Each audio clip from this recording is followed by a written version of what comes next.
আজকে 2026-এর ইলেকশনকে সামনে রেখে যে নোংরামি এই দুটো দল খেলছে, আজকে বলুন ভারতবর্ষের অন্ন, বস্ত্র, বাসস্থান, শিক্ষা, স্বাস্থ্য, রুটি রোজগার, শিল্প, কৃষি নিয়ে কোনো কথা নেই।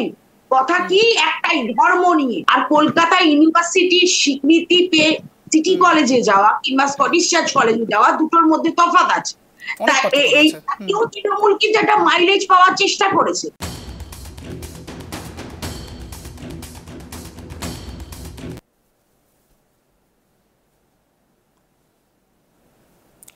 ছদিনের ব্রিটেন সফরে গিয়েছেন মুখ্যমন্ত্রী মমতা বন্দ্যোপাধ্যায়, এ কথা তো সবাই জানেন। যদিও বা মুখ্যমন্ত্রী মমতা বন্দ্যোপাধ্যায় আবারও দুবাই হয়ে কলকাতায় ফিরছেন। এই তো 4 ঘন্টা আগের খবর। আপনারা জানেন মুখ্যমন্ত্রী মমতা বন্দ্যোপাধ্যায় 6 দিনের ব্রিটেন সফর সেরে যখন কলকাতায় ফিরছেন, তার মাঝে অনেকগুলো চ্যাপ্টার হয়ে গিয়েছে। কি সেই চ্যাপ্টার? রাজনৈতিক চ্যাপ্টার।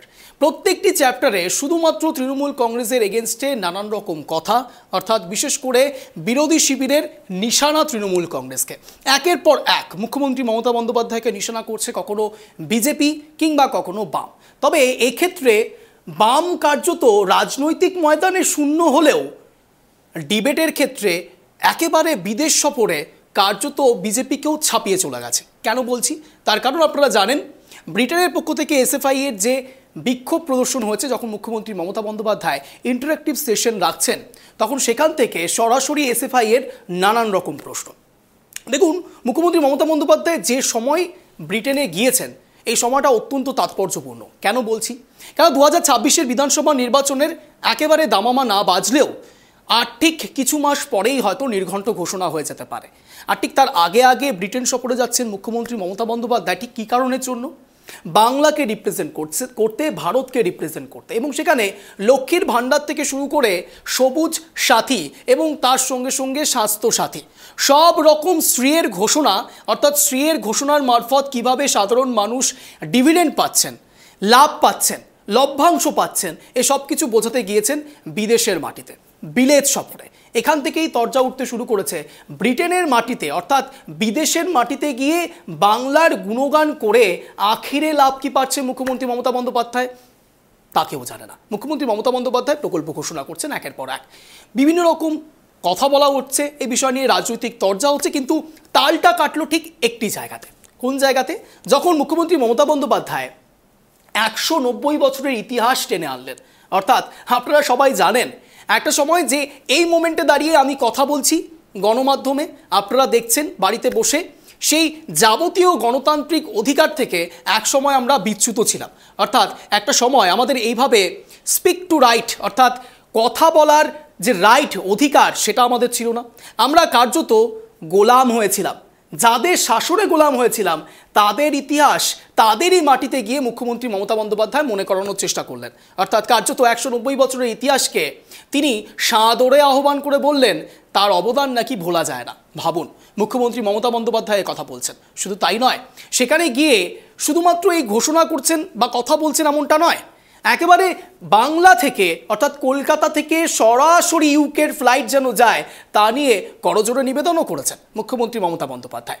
যদিও বা আমাদের সেখানে কলকাতা রয়েছে, দিল্লি রয়েছে, শিলিগুড়ি রয়েছে, কত রকমভাবে ফ্লাইটে যাওয়া যায়, কিন্তু কলকাতা থেকে ডাইরেক্ট ইউকের ফ্লাইট।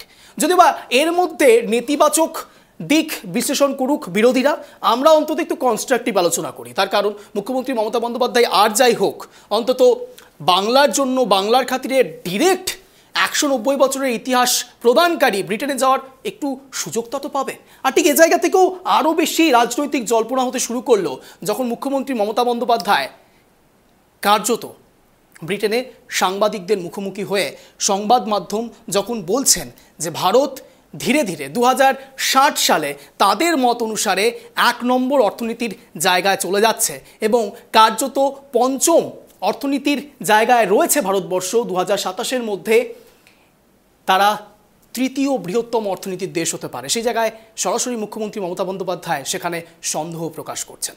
অর্থাৎ বিদেশের মাটিতে দেশের নিন্দা, দেশ এগোলে কিসের চিন্তা?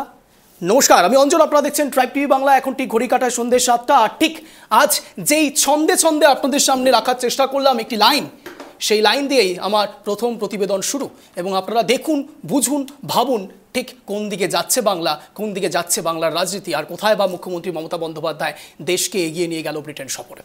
দেখুন, S&P গ্লোবাল রেটিংসের রিপোর্ট অনুসারে 2027 সালের মধ্যে ভারত জাপান ও জার্মানিকে পেছনে ফেলে বিশ্বের তৃতীয় বৃহত্তম অর্থনীতির দেশে পরিণত হবে, যেখানে শীর্ষে থাকবে যুক্তরাষ্ট্র ও চীন। তবে এই আশাবাদী পূর্বাভাস নিয়েই রাজনৈতিক বিতর্কের শুরু। পশ্চিমবঙ্গের মুখ্যমন্ত্রী মমতা বন্দ্যোপাধ্যায় ব্রিটিশ সংবাদ মাধ্যমকে দেওয়া সাক্ষাৎকারে এই দাবিকে কার্যত নস্যাৎ করেছেন। We are now the 6th largest economy. India is the 5th largest economy. Soon it will be the 3rd largest economy in the world. By 2060, I predict it will be the number 1 economy in the world. And India as a country. So I will defer that. তবে এবার প্রশ্ন, S&P global report থেকে ঠিক কি উঠে আসছে? S&P global market ইন্টেলিজেন্সের report অনুযায়ী 2024 থেকে 2027 সালের মধ্যে ভারতের জিডিপি গড়ে 6.7% হারে বৃদ্ধি পাবে এবং জিডিপির পরিমাণ দাঁড়াবে $7.3 ট্রিলিয়ন, যা জাপান 6.9 ট্রিলিয়ন এবং জার্মানিকে 5.6 ট্রিলিয়ন ছাড়িয়ে যাবে।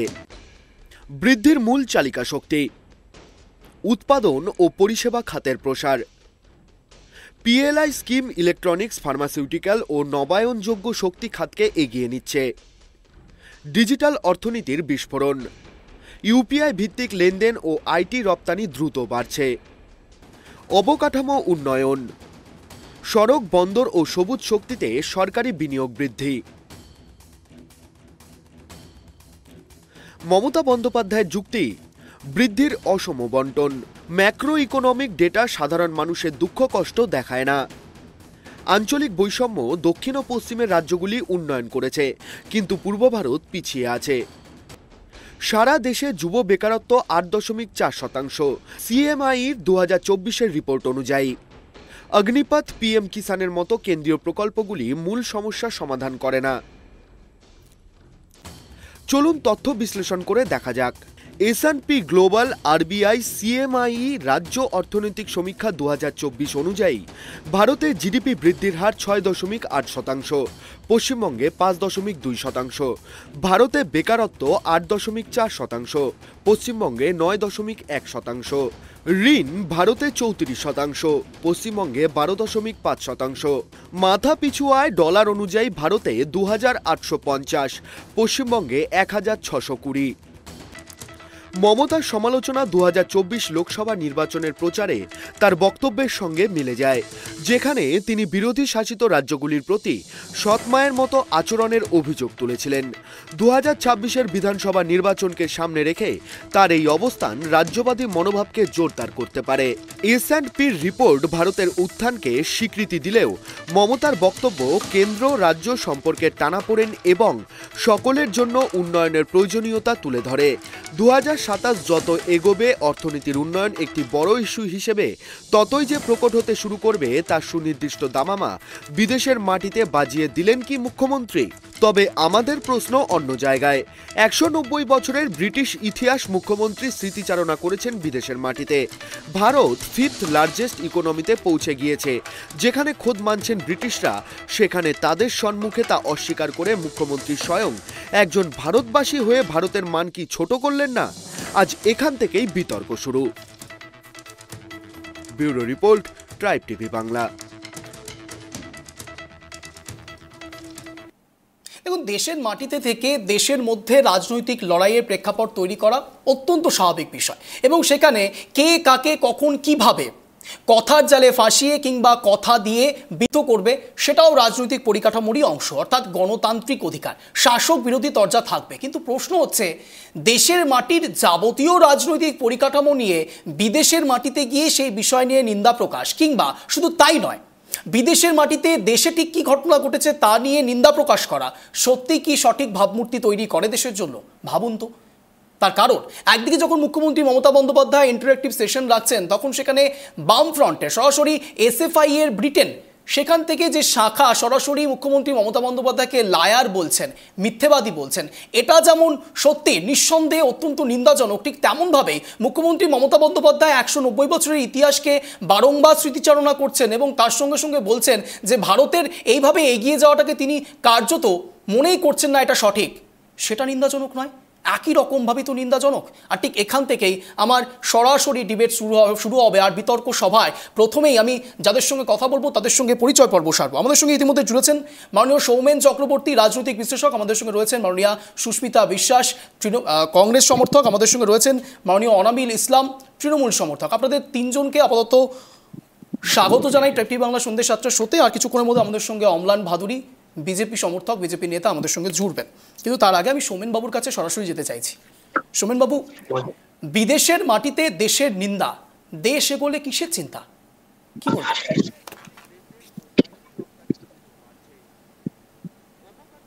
সোমেন বাবু, আমার কথা শোনা যাচ্ছে?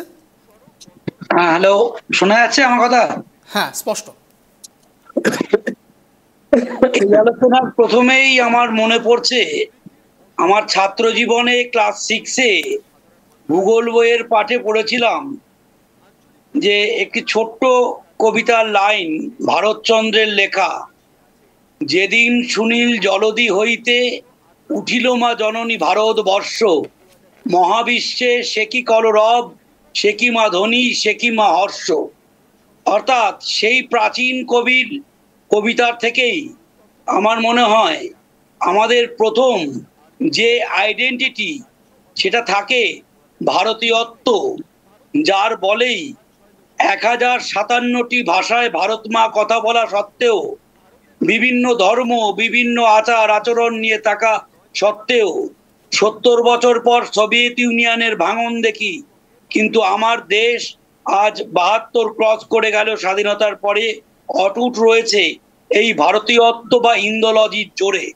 অর্থাৎ কেন শুরু করলাম এই আমার আজকের যে অনুষ্ঠানের প্রারম্ভিক পর্বে, এই ভারতীয়ত্বের মধ্যে যুক্তরাষ্ট্রীয় ব্যবস্থাকে আমাদের গ্রহণ করেছি। কেন্দ্র রাজ্যের তিনটি তালিকার মাধ্যমে সংবিধান কেন্দ্র রাজ্যের ক্ষেত্রে আঞ্চলিক স্বাতন্ত্র্যতাকে স্বীকৃতি দিয়েছে।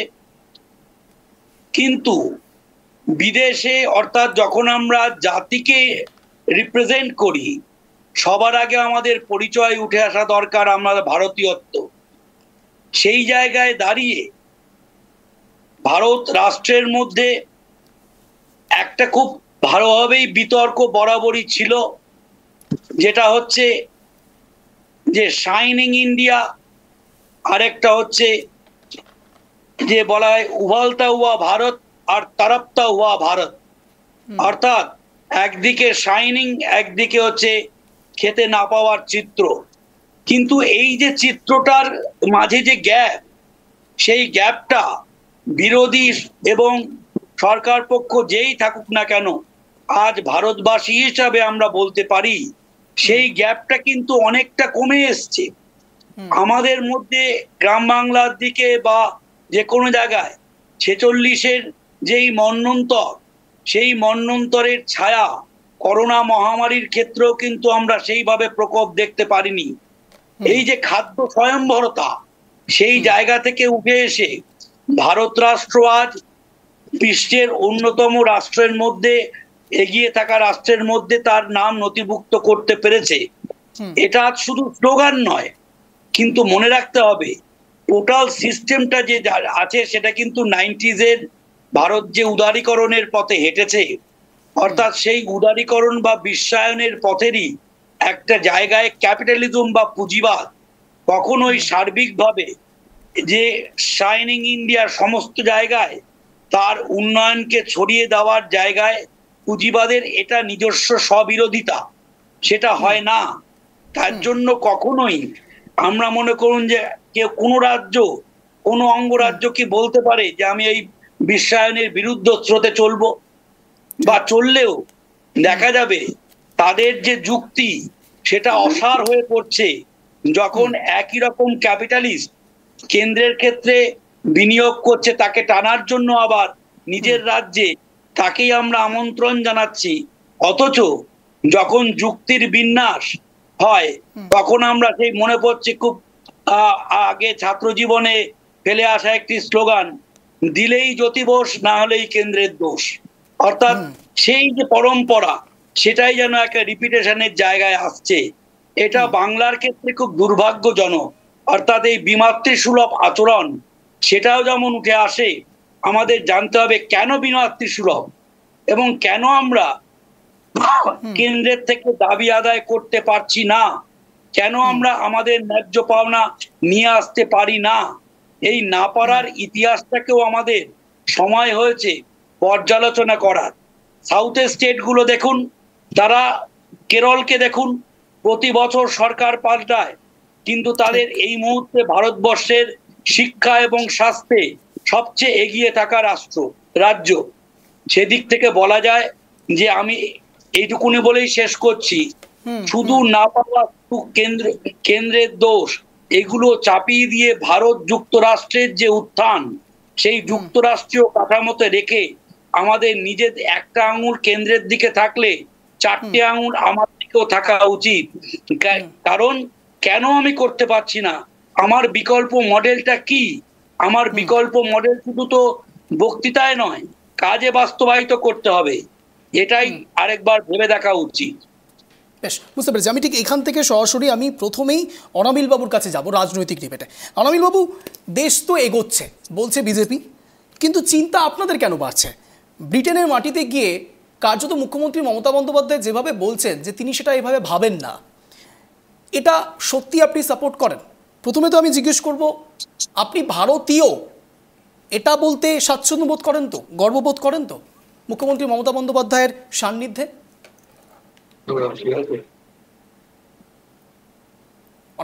শোনা যাচ্ছে? বলুন। হ্যাঁ, শোনা যাচ্ছে। শুনতে পাচ্ছেন? স্পষ্ট বলুন। শুনতে পাচ্ছেন? বলুন।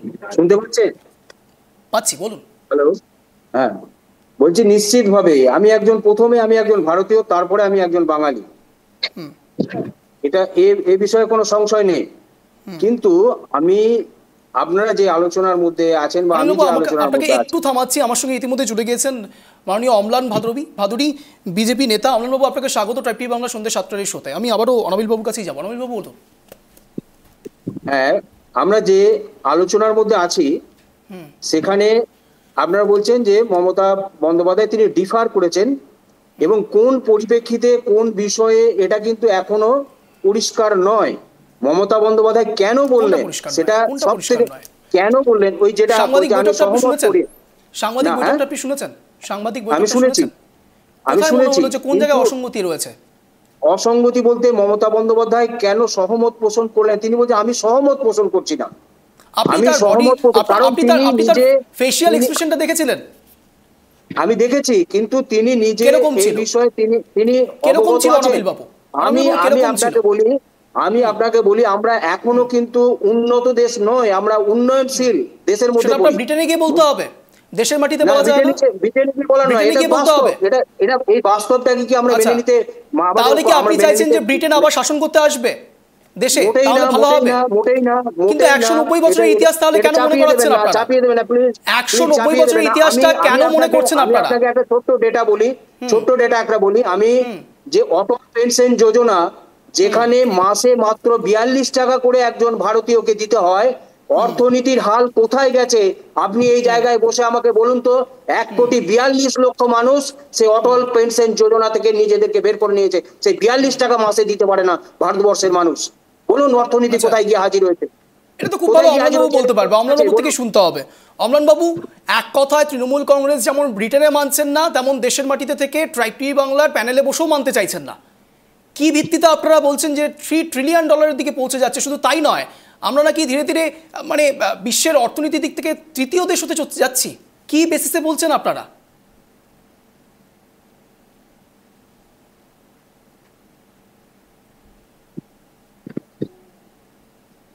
অমলানবাবু আনমিউট করুন প্লিজ।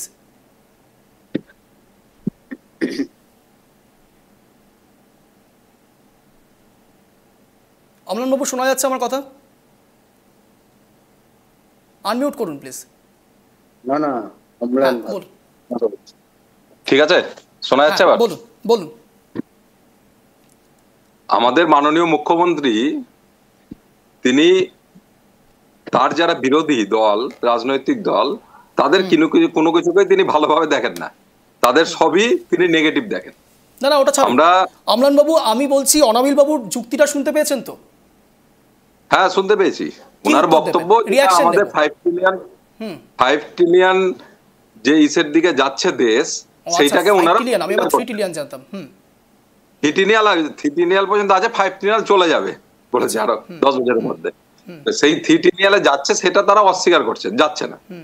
এইটা তো কোনো মুখে বলা কারো বিষয় নাই, এটা তো একটা ডাটার বিষয়। এটা কেন্দ্রীয় সরকারের যে ডাটা আছে সেই ডাটার বিষয়। এটা আমি যেটা বলেছি এটাও তো কেন্দ্রীয় সরকারের ডেটা থেকে আমি বলেছি। 1,42,00,000 মানুষ কেন অটল পেনশন যোজনা থেকে নিজেদেরকে সরিয়ে নিয়েছে, তাদের ভালোটা কেন তারা বুঝছেন না? কারণ সেটা দেওয়ার ক্ষমতাও তাদের নেই। আপনারা কোন জায়গায় দাবি রাখবেন? এটা আজকে দেউলিয়া হয়ে গেছে। সেটা দেওয়ার ক্ষমতা নাই না, যে প্রকল্পগুলো আমাদের নিশ্চিত ক্ষমতা নাই। একজন মানুষ তার ভালোটা নিশ্চিত ভাবেই বুঝবেন কেন তারা সরিয়ে নিচ্ছেন অটল পেনশন যোজনা থেকে 1,42,00,000 মানুষ। এই উত্তরটা আগে আমি এই চ্যানেলে বসে চাইছি। দেখুন, আমাদের যে স্বাস্থ্য প্রকল্পটা কেন্দ্রীয় সরকারের আছে, সেটা আপনারা স্বাস্থ্য প্রকল্প তো কোন জায়গায় গেছে আপনি বলে যান না, আপনি বলেন। অনাবিল বাবু প্লিজ বলার সুযোগ দিন। অমলান বাবু বলুন। স্বাস্থ্য প্রকল্প যেটা আছে আমাদের, যেটা কেন্দ্রীয় সরকার করেছে, সেইটা কিন্তু পশ্চিমবঙ্গে এখনো চালু হয়নি। বিভিন্ন যে কেন্দ্রীয় সরকারের প্রকল্পগুলো ইচ্ছা করে গভর্নমেন্ট সেই পোর্টালগুলো বন্ধ করে রেখেছে মমতা ব্যানার্জি, যাতে সেই প্রকল্পগুলোর সুবিধা ওয়েস্ট বেঙ্গলের মানুষ না পায়। স্বাভাবিকভাবেই উনি যে কথাগুলো বলছেন সেইগুলো বন্ধ করা আছে কিনা দেখতে হবে সারা ভারতবর্ষে। উনি কোন ডাটা থেকে একটা ক্ষুদ্র ডাটা নিয়ে, এটা আপনাদের কেন্দ্রীয় সংস্থার রিপোর্ট, এটা সেন্ট্রালের রিপোর্ট, আমার মুখের কথা নয়। অনাবিল বাবু এবং অমলান বাবু, আপনাদের দুজনকে একটু থামাচ্ছি।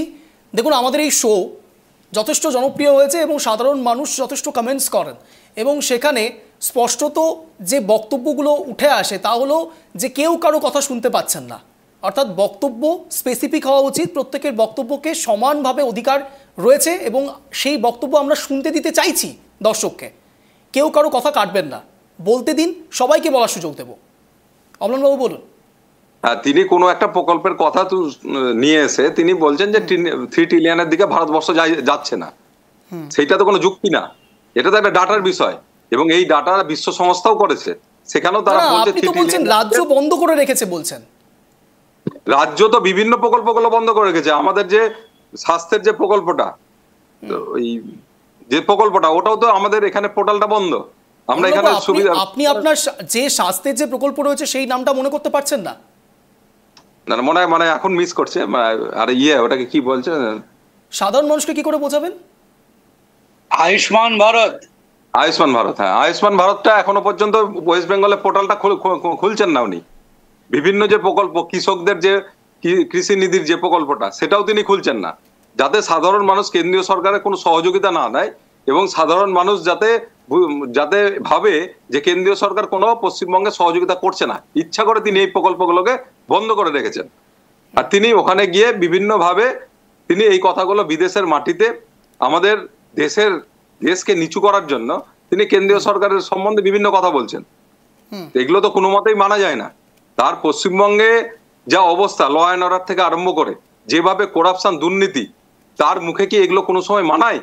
এবং একজন মুখ্যমন্ত্রী, তিনি দেশের প্রতিনিধি হিসাবে গেছেন, সেখানে গিয়ে দেশের বদনাম করছেন, এটা কোনো মতে কিন্তু মানা যায় না। এটা কোনো যুক্তিতে কোনো কিছুতে এস্টাবলিশ করা যায় না। অনলবাবু, আপনার থেকে আমি স্পেসিফিক উত্তরটা পেলাম না। আমি জিজ্ঞেস করেছিলাম যেভাবে ট্রিলিয়নের দিকে এগোচ্ছে, কি বেসিসে এগোচ্ছে সেটা জানতে চেয়েছিলাম। এখানেও আপনারা কাদা ছোড়াছুড়ি করছেন। আমি এখানে সরাসরি সুস্মিতাদির কাছে যাব। সুস্মিতাদি, কার্যত অত্যন্ত ভয়ঙ্কর একটি অ্যালিগেশন দিয়েছেন অম্লানবাবু। সরাসরি বলছেন রাজ্য নাকি সেই সাইটগুলোকেই বন্ধ করে রেখেছে। এ তো ভয়ঙ্কর অভিযোগ। অন্যদিকে সরাসরি অনাবিলবাবু বলছেন যে অটল পেনশন যোজনা থেকে মানুষ সরে যাচ্ছে। দুটো বিষয় তো একেবারে দুজনের অপোজিট। এটা কি করে সম্ভব? সুস্মিতাদি, আপনার স্পেসিফিক প্রশ্নটা আরেকবার একটু করবেন? আমি একটুখানি কমিউনিকেশনের প্রবলেম হলো, একটু স্পেসিফিক্যালি প্রশ্নটা আবার একটু করুন। একেবারে অনাবিলবাবু একাধারে বলছেন যে অটল পেনশন যোজনা থেকে সাধারণ মানুষ সরে আসছেন, এবং অন্যদিকে অম্লানবাবু বলছেন যে রাজ্য বেসিসে নাকি সেই সাইটগুলোকে বন্ধ করে রাখা হচ্ছে। দুটোই তো দুটোর একেবারে বিপরীত। শুনুন, বিষয়টা হচ্ছে আমরা এখানে এই যে তুতু ম্যায় এই যে ঘটনাগুলো দেখছি না, এতে আমার রাজ্যে কিংবা আমার দেশের কতটা উন্নতি হবে সেইটা না ভেবে আমরা নিজেদের মানে স্বার্থ চরিতার্থ করার জন্য এবং নিজেদের রাজনৈতিক ফায়দা তোলার জন্য আমরা যে জিনিসগুলো করছি, আমার মনে হয় তাতে সাধারণ মানুষের খুব একটা লাভ হচ্ছে বলে আমার মনে হয় না। আজকে আপনি একটা জিনিস ভেবে দেখবেন, আজকে ম্যাক্সিমাম যে সমস্ত প্রকল্পগুলো চলছে বর্তমানে, মানে কেন্দ্র সরকারের যে সমস্ত প্রকল্পগুলো, এই প্রকল্পগুলো ইউপিএ সরকারের আমলে শুরু হয়েছিল এবং এই ইউপিএ সরকারের আমলে যে সমস্ত প্রকল্পগুলো ছিল তার নতুন নতুন নামাকরণ করে, মানে নতুন নতুন নাম দিয়ে তারা এক একটা প্রকল্প শুরু করে। আজকে এই যে আয়ুষ্মান ভারতের কথা যে উঠে আসলো, আয়ুষ্মান ভারতের যে যোজনাটা, যে প্রকল্পের কথাটা, সেই প্রকল্প আমার বিজেপি বন্ধু বলতেই পারলেন না নামটা, সৌমেন বাবুকে বলে দিতে হলো আর কি। যাই হোক, আমি চুপ করেছিলাম, আমি শুনছিলাম শুধু। তা সেই জায়গায় দাঁড়িয়ে আয়ুষ্মান ভারত প্রকল্পটা কেন মুখ্যমন্ত্রী চালু করছেন না, সেটা কেন্দ্রীয় সরকার তার উপরে কেন প্রেসার ক্রিয়েট করতে পারছে না আমি জানি না। কারণ স্বাস্থ্যসাথী প্রকল্পটা আজকে যে মুখ্যমন্ত্রী বলছেন যেটা প্রত্যেকের ক্ষেত্রে প্রযোজ্য, whereas যেটা আয়ুষ্মান মানে প্রকল্প, যেটা আয়ুষ্মান যোজনা, আয়ুষ্মান ভারত যোজনা, সেইটার কিছু প্যারামিটার আছে। প্যারামিটার হলো আপনার বাড়ির ইলেকট্রনিক্স গুডস কি আছে, আপনার বাড়ির আয় কত, মানে আপনার টোটাল মানে যতজন ফ্যামিলি মেম্বার তাদের আয় কত, এই প্যারামিটার গুলো যে কোনো মানে প্রকল্পেরই, বিশেষ করে কেন্দ্রীয় সরকারের যে সমস্ত প্রকল্প, সেই সমস্ত প্রকল্পগুলোতে এইসব প্যারামিটার গুলো থাকে। আর একটা জিনিস মাথায় রাখতে হবে যে আজকে রাজ্যেরই কোনো প্রকল্প হোক এবং কেন্দ্রেরই কোনো প্রকল্প হোক, যে কোনো প্রকল্পে প্রত্যেক রাজ্য এবং সরকার উভয়েরই কিন্তু একটা শেয়ার থাকে। এক হয় 60-40 রেশিও থাকে, আর না হলে 70-30 রেশিও থাকে। যেমন JNNURM এর প্রকল্পের মাধ্যমে আমরা যে দেখি এত বাস চলছে, এত রাস্তার উন্নয়ন হচ্ছে, সেখানে 60-40 রেশিও আছে। 60% কেন্দ্রীয় সরকারের পয়সা, 40% রাজ্যের পয়সা। ঠিক সেম ভাবে মনরেগাও 100 দিনের কাজ, যে নিয়ে এত উত্তাল হচ্ছে, আপনি আমাকে একটা জিনিস বলুন তো, আমরা এই প্রশ্নটা কেউ করতে পারছি না রাজ্য সরকারের কাছে যে আজকে মনরেগাও 100 দিনের প্রকল্প এবং যে আজকে যে বাড়ির যে যোজনা, আজকে যে যোজনাগুলো বন্ধ হয়ে রয়েছে, এই 100 দিনের কাজ এবং মানে বাড়ির যে প্রকল্পগুলো, এর মানে নতুন একটা নামকরণ হয়েছে। আমরা আগে বলতাম রাজীব গান্ধী আবাসন যোজনা, সেইরই একটা নতুন নামকরণ হয়েছে।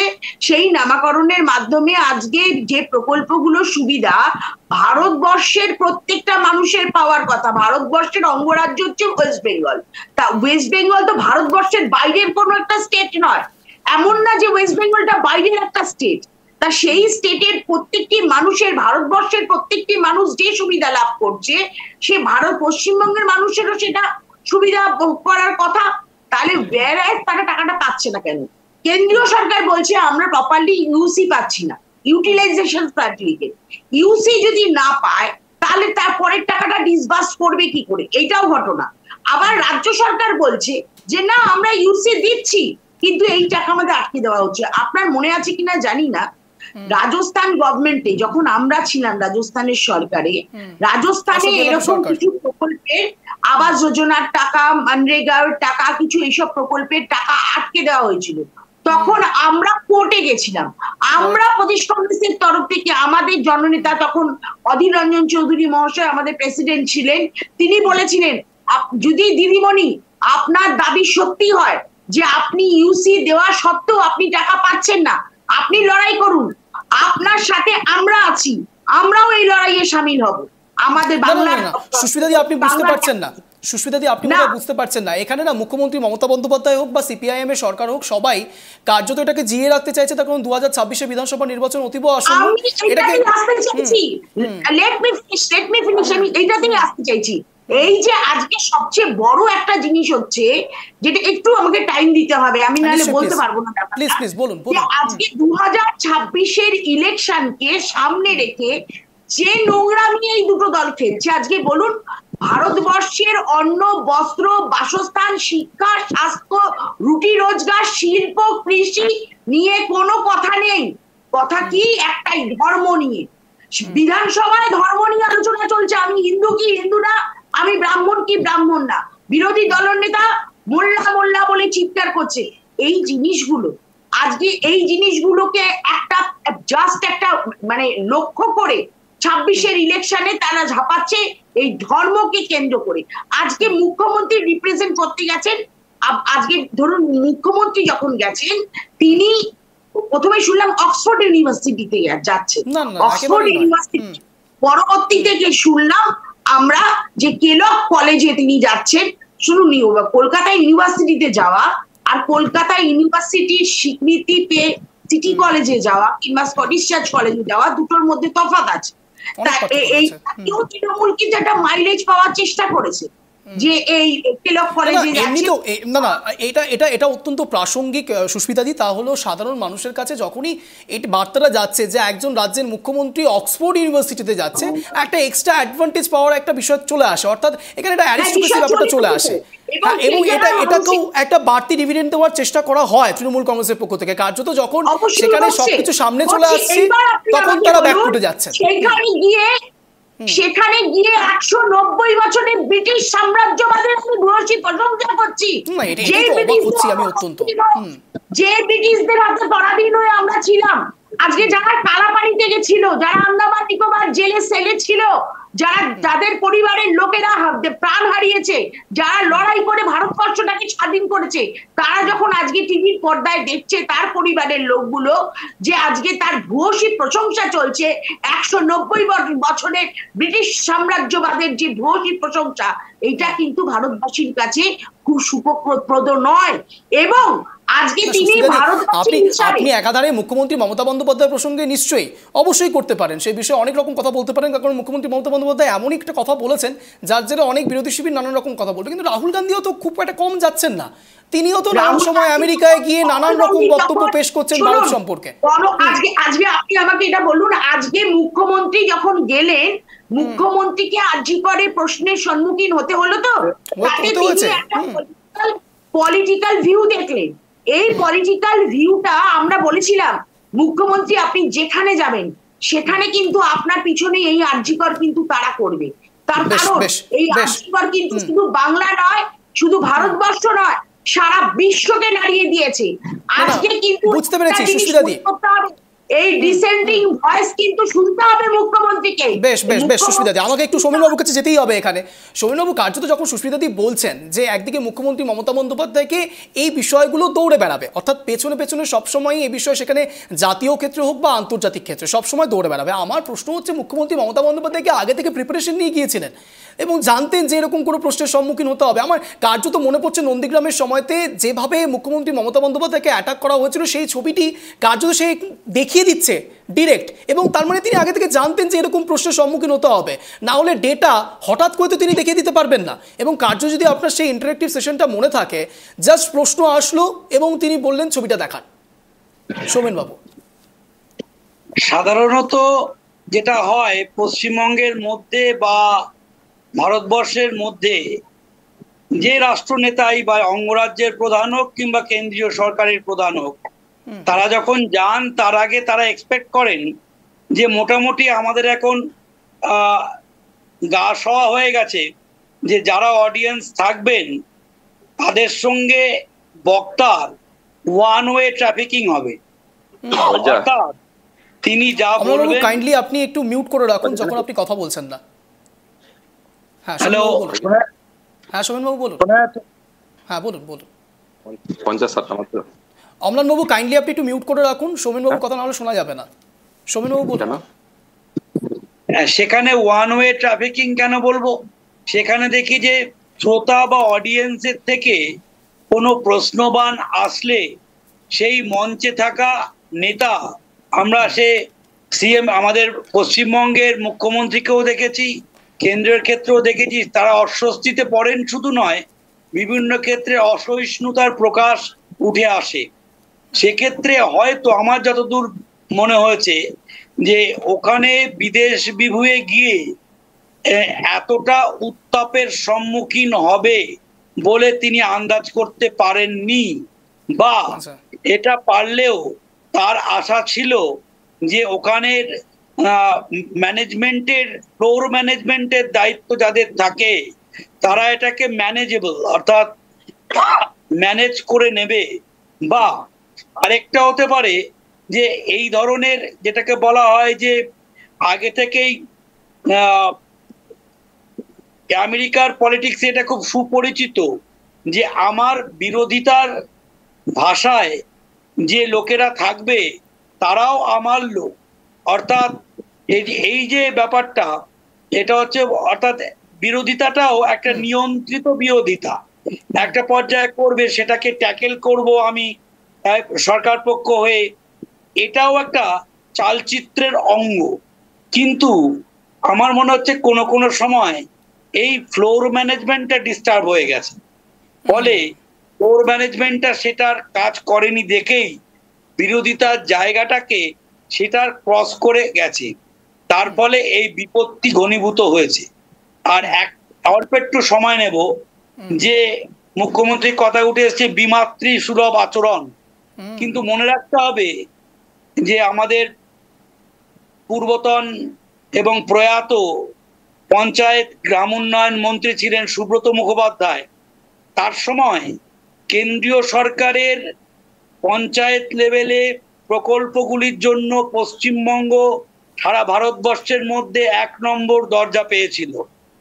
তার সময় দাঁড়িয়ে কেন্দ্রীয় সরকারের 113টি প্রকল্পকে সুব্রত মুখোপাধ্যায় বাস্তবায়নের মুখ দেখিয়েছিল এবং তাতে প্রভূত উপকৃত হয়েছিল আমাদের গ্রামীণ সমাজ, গ্রাম উন্নয়ন দপ্তর, তাতে প্রশংসিত হয়েছিল কেন্দ্রীয় সরকারের দ্বারাই।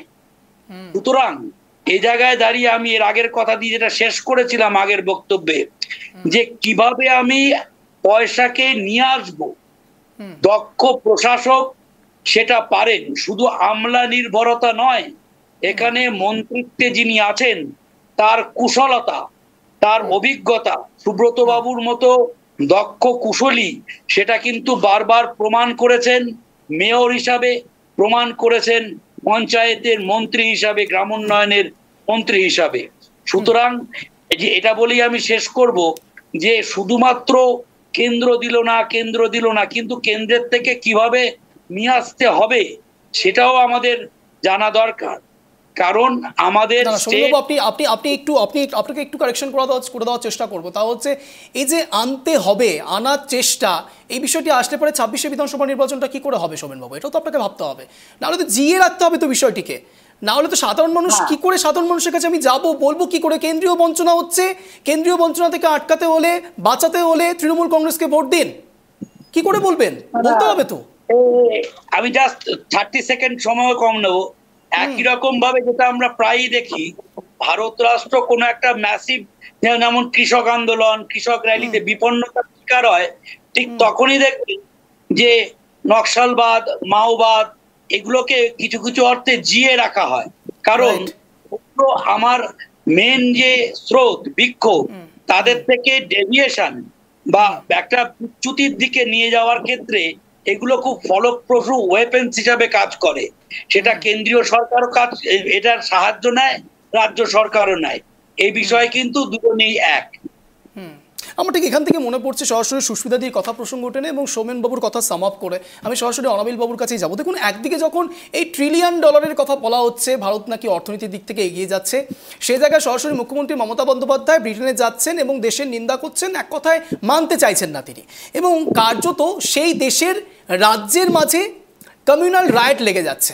ভাবতে সত্যিই খুব অদ্ভুত লাগে, যে জায়গাতে আমরা সুজলা সুফলাভাবে থাকার চেষ্টা করি, যেখানে হিন্দু মুসলিম সবাই একত্রিতভাবে থাকার চেষ্টা করি, সেখানে কমিউনাল রাইট লেগে যায়, সত্যিই ভাবতে অবাক লাগে। আমার 1972 সালের কথা মনে পড়ছে, আমি একটু পড়াশুনো করেছিলাম, সেখানে জানতে পারছিলাম, যদি আমার কিছু ভুল হয় আপনারা কারেকশন করে দেবেন, আমি অনাবিল বাবুর কাছেই যাব। 72-এর সময় জ্যোতি বসু কার্যত তখন পুলিশমন্ত্রী, যুক্তফ্রন্টের সরকার চলছে, সেই সময়তে এরকমই একটু রাইট লেগে যায় এবং সেখানে গিয়ে সরাসরি জ্যোতি বসু নাকি বলেছিলেন যে সরাসরি কোনো রকম ধর্ম দেখতে হবে না, কোনো রকম দল দেখতে হবে না, সোজা মাথায় গুলি করে দিন, এবং তারপরে সেখানে কমিউনাল রাইট থেমে যায়। সেটা কি সত্যিই তিনি করতেন না হয়তো, কিন্তু তিনি বলেছিলেন। তারপরে কি হলো 1991-92 এর সময় কার্যত যখন চারিদিকে দাঙ্গার উৎপত্তি হচ্ছে, তখন বুদ্ধদেব বাবুকে সরাসরি জিজ্ঞেস করা হচ্ছে যে রাজ্যে কেন দাঙ্গা লাগছে না, তখন তিনি উত্তরে বলছেন সরকার চাইছে না তাই দাঙ্গা লাগছে না। তাহলে ভাবুন তো অনাবিল বাবু, দাঙ্গাটা কি করে লাগছে? আমি অনাবিল বাবুর থেকে উত্তরটা নেওয়ার চেষ্টা করবো, বলুন।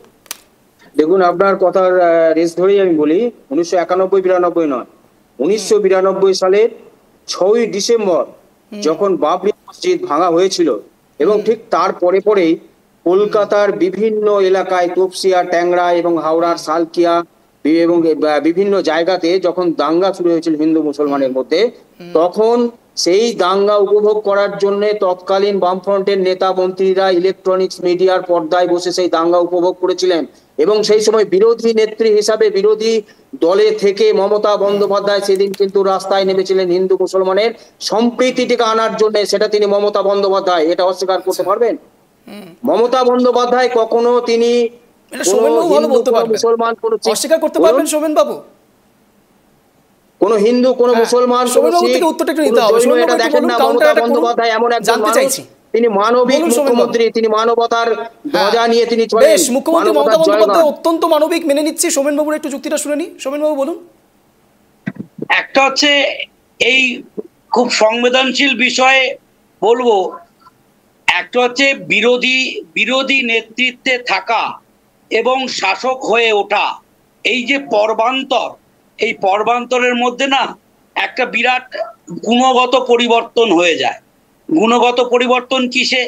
শাসক হলেই না কোনো যে আমার বিভিন্ন চিন্তা অনেকটা ভার এসে পড়ে, কিভাবে আমাকে ভোট করতে হবে, ভোট করাতে হবে, ভোট করিয়ে নিতে হবে, এবং কিভাবে আমাকে যেভাবে লেফট ফ্রন্ট করতো, কিভাবে আমাকে লোকাল লেভেলে যে যারা ভোট করায় সেই ক্যাডারদের কিভাবে আমাকে প্রসারিত করতে হবে, লোকাল লেভেলে ক্লাবগুলো আছে সেগুলোকে আমাদের থেকে আমার দিকে কিভাবে নিয়ে আসতে হবে, এই যে টোটাল সামাজিক বলা হয় ইঞ্জিনিয়ারিং বা সোশ্যাল রসায়নগুলো না তখন বদলে যায়। আর একই সঙ্গে একটা জিনিস দিয়ে শেষ করব, বামফ্রন্টের কথা বলেছেন, অ্যাঙ্কারিং করছেন অঞ্জন বাবু, সেখানে দাঁড়িয়ে আমার খুব মনে পড়ছে স্মৃতিতে সেই দাঙ্গার পরবর্তীকালেই কাছে পিঠে লোকসভা ইলেকশনে এখনকার যে রাজ্য সম্পাদক মোহাম্মদ সেলিম প্রথাগত বামফ্রন্ট ওয়ার্কার ট্র্যাডিশন ভেঙে নিজের ছবি লাগিয়ে উত্তর কলকাতার ভোট প্রার্থী হিসাবে প্রচার করেছিলেন, এবং বিভিন্ন সংখ্যালঘু অঞ্চলগুলোতে উনি কিন্তু সেই বাবরি মসজিদ, রাম মন্দির, বাবরি মসজিদ ভেঙে যাওয়ার যে ফুটেজ সেগুলো বিভিন্ন জায়গায় ভিডিওতে দেখানো হয়েছিল। এর জন্য তৎকালীন তিনি পার্টিতে তিরস্কৃত হয়েছিলেন, এবং এইভাবে যে প্রথা ভেঙে আজকালকার ছবি ছাপা দেওয়া হয়, কিন্তু পরে দেখা গেছে সেই ব্যানারগুলো কিন্তু সরিয়ে নেওয়া হয়েছিল। অর্থাৎ সিপিএম যেগুলো খুব বুদ্ধিদীপ্ততার সঙ্গে করত, সেটা কিন্তু বলা যায় না যে তারাও সুযোগ নিত, সেটাই এখন খুব খুলে আলম হয়ে গেছে। অনাবিল বাবু দেখুন, উনি যেটা বললেন সেটা আমিও বলেছি, একই কথাই আমি বলেছি, কিন্তু উনি বললেন যেটা, সেটা উনি স্লিপ করে অন্যদিকে চলে গেলেন। যে সেই 92 সালে মমতা বন্দ্যোপাধ্যায় সাম্প্রদায়িক সম্প্রীতির প্রতীক হয়ে উঠেছিলেন, তাকে মানুষ বিশ্বাস করেছিল যে হ্যাঁ তিনি সত্যিই একটা এই বাংলায় সম্প্রীতি বজায় রাখতে চান, এবং সেটা বাংলার মানুষের আস্থাভাজন তিনি হয়েছিলেন এবং বিশ্বাসযোগ্যতা অর্জন করেছিলেন। এবং আজও পর্যন্ত বাংলার মানুষ আজকে আপনি বাংলার মানুষ তাকে বিশ্বাস করে। আপনি বলুন তো, এই যে আপনারা বলছেন যে ভারতবর্ষ এগিয়ে যাচ্ছে, ভারতবর্ষ ট্রিলিয়ন অর্থনীতির দেশ হিসেবে, আমরা বলছি না, একটু শুনে নিন ভালো করে। এসএনপি গ্লোবাল রিসার্চ সেন্টার থেকে বলা হচ্ছে যে ভারত এগোচ্ছে। আমরা বলছি না কিছু, বারংবার আমাদের উপর দাগিয়ে দেবেন না অনাবিল বাবু, বোঝার চেষ্টা করুন। আমিও যেটা বলছি সেটা কিন্তু কেন্দ্রীয় সমীক্ষক সংস্থার কথাই আমি বলছি, যেগুলো বলছি সেগুলো কিন্তু আপনার কাছে রিপোর্ট রয়েছে, তো পেশ করুন। দেখেন, কেন্দ্রীয় সংস্থার তথ্যগুলো বলছি, নিশ্চিতভাবে এই ডেটাগুলো আপনাদের কাছে আছে, সেখানেও কিন্তু সেটা ডিফার করা হচ্ছে। আমি কিন্তু আমার মুখের কথা, মনের কথা, মন গড়া কথা আমি বলে দিচ্ছি না।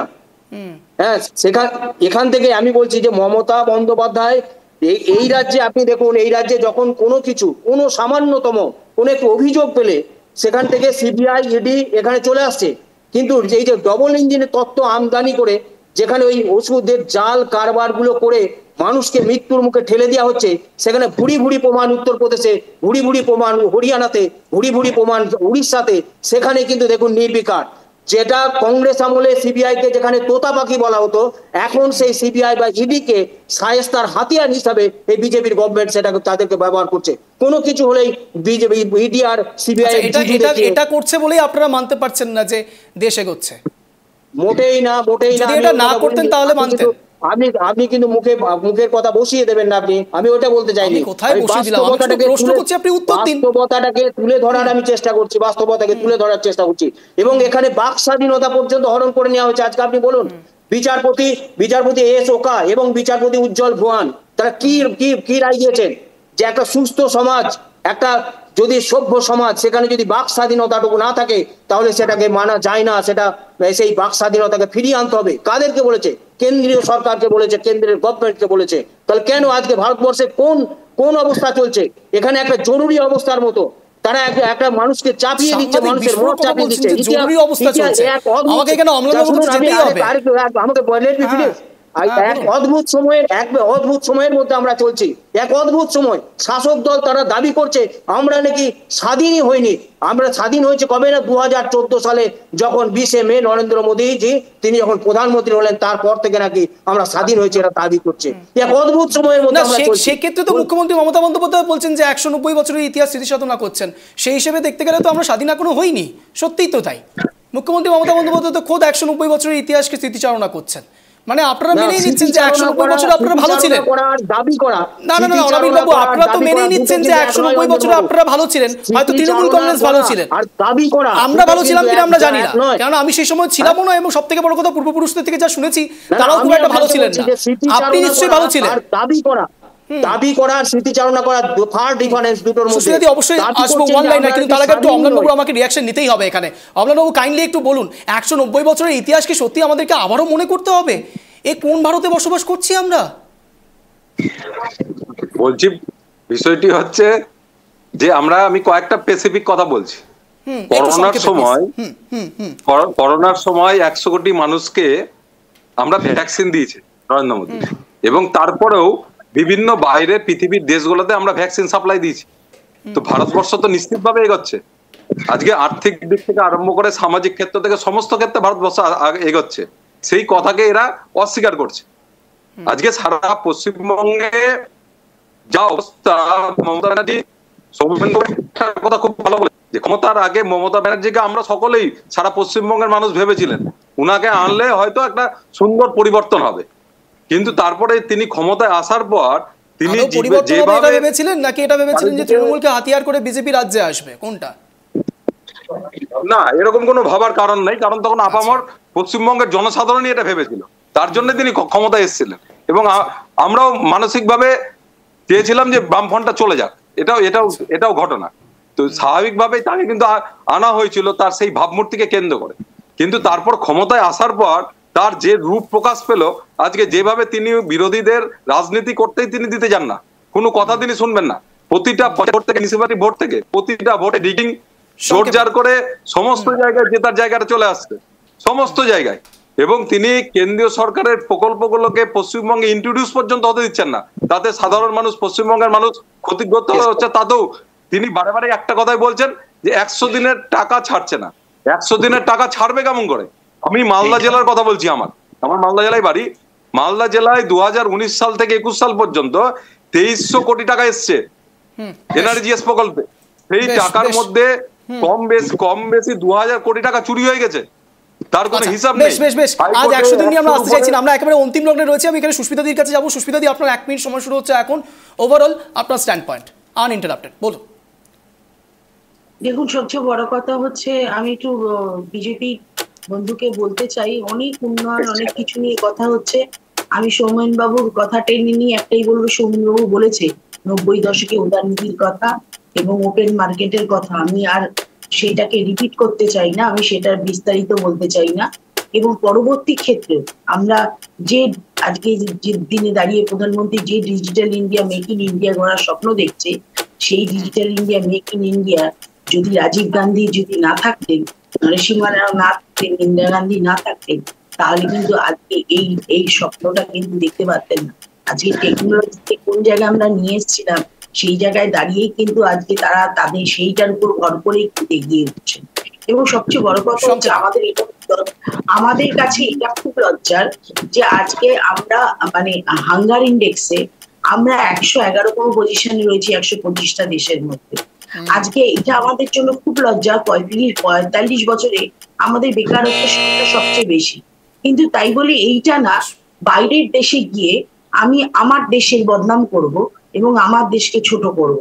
আমি মনে করব আপনি এই কথাটা আমাকে প্রশ্নটা করেছিলেন রাহুল গান্ধীর কথাটা, আমি আপনাকে বলছি আপনি যেহেতু আপনারা প্রেস মিডিয়ার কাছে আপনাদের আর্কাইভে অনেক কিছু রেকর্ড থাকে, আপনারা যদি রেকর্ড দেখেন আপনারা দেখতে পাবেন ভারতবর্ষের বাইরে বিভিন্ন বিভিন্ন ইউনিভার্সিটিতে এবং বিভিন্ন সম্মেলনে সবসময় রাহুল গান্ধী যায় এবং রাহুল গান্ধী সেখানে অনেক রকম ভালো খারাপ সব রকম প্রশ্নের কিন্তু সম্মুখীন হয় এবং গণতান্ত্রিক উপায়ে প্রশ্ন করার অধিকার সবার আছে। এবং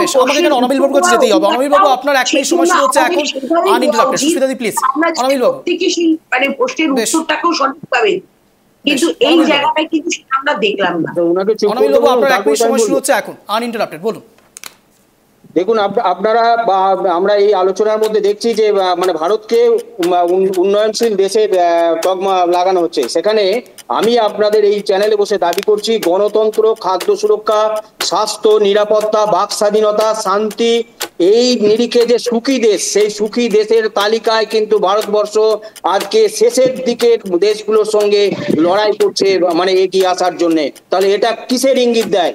মোদিজির বায়বীয় গল্প না মমতা ব্যানার্জির বাস্তবতার লড়াই, যে বাংলার মানুষের মুখে দুটো ভাত তুলে দেওয়ার যে একজন অদম্য নারীর লড়াই, সেই লড়াইটা বাংলার মানুষ দেখছে, সেই কারণে বাংলার মানুষের কাছে আস্থা অর্জন করেছেন মমতা বন্দ্যোপাধ্যায়। আর যতই তার উপর দোষারোপ চাপ করা হোক না কেন, এবং আমি সেই সঙ্গে আমি একটা শুধু আমার এখান থেকে আমার যেটা অবজারভেশন বা আমার রিয়েলাইজেশন, যেটা আমি যাকে রাজনৈতিক বিশ্লেষক হিসাবে আমি এখানে পেলাম, আমার মনে কিন্তু সংশয় জাগলো যে তার নিরপেক্ষতা সম্বন্ধে আমি কিন্তু প্রশ্ন তুললাম আপনাদের চ্যানেলে। তিনি যে বক্তব্য রাখলেন সে বিষয়ে অবশ্যই সোমেনবাবু বলবেন, কিন্তু তার আগে আমি এবারে অমলানবাবুর কাছে যাবো। অমলানবাবু, আপনার 1 মিনিট সময় শুরু হচ্ছে এখন, আনইন্টারাপ্টেড, বলুন।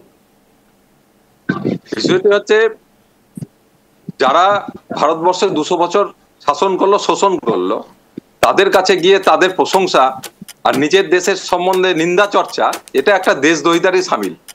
স্বাভাবিকভাবে তিনি এটা কোনো ভারতবর্ষের মানুষই এটা মানবে না যারা ভারতবর্ষকে ভালোবাসে।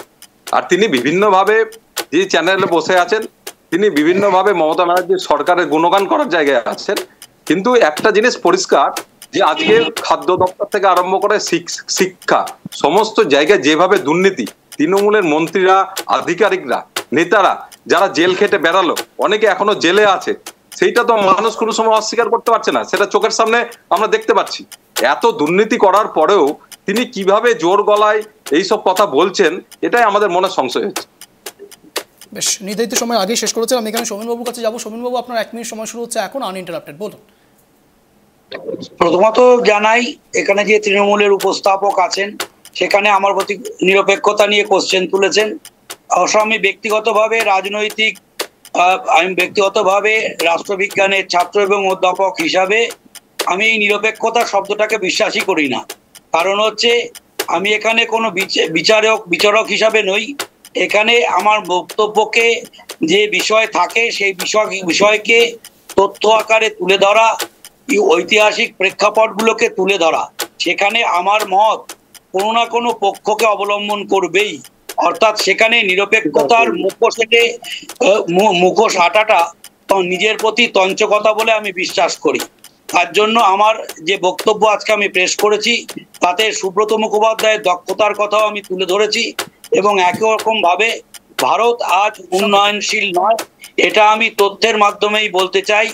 ইউনো যে রিসেন্ট 10 বছরের যে ডেটা পেশ করেছে তাতে এনজিও গুলো আগে যেখানে কাজ করতো, এখন এনজিও সেই গ্র্যান্ট ভারতবর্ষে আসে না। কারণ উন্নয়নশীল দেশ থেকে উন্নত দেশে ভারত পর্যবসিত হতে চলেছে।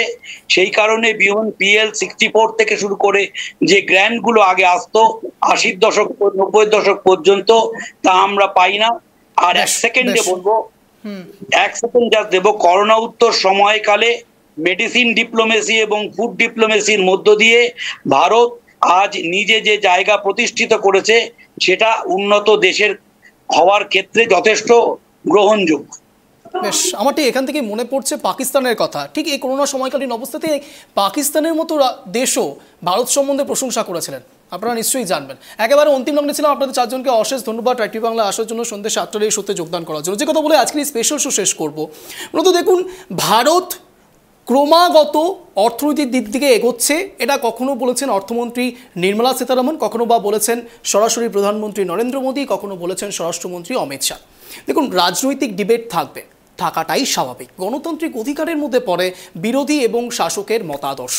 আর ঠিক সে জায়গায় দেশের মধ্যে রাজনীতি করে সংসদ রয়েছে, সংসদে নিজের কথা বলার জায়গা রয়েছে, যত খুশি বলুন, বলার অধিকার রয়েছে আপনাদের। কিন্তু দেশের মাটির বাইরে যারা দিনের পর দিন এই দেশে এসে শাসন চালালেন, শোষণ চালালেন, সেখানে গিয়ে সেই মাটিতে গিয়ে যদি এসএফআইও মুখ্যমন্ত্রীকে অপমান করে থাকেন তা যেমন নিন্দাজনক, একই রকমভাবে নিন্দাজনক মুখ্যমন্ত্রী মমতা বন্দ্যোপাধ্যায় যদি 190 বছরের ইতিহাসকে কার্যত একটু পরোক্ষভাবে সাদরে আহ্বান জানিয়ে থাকেন কিংবা সম্মান করে থাকেন।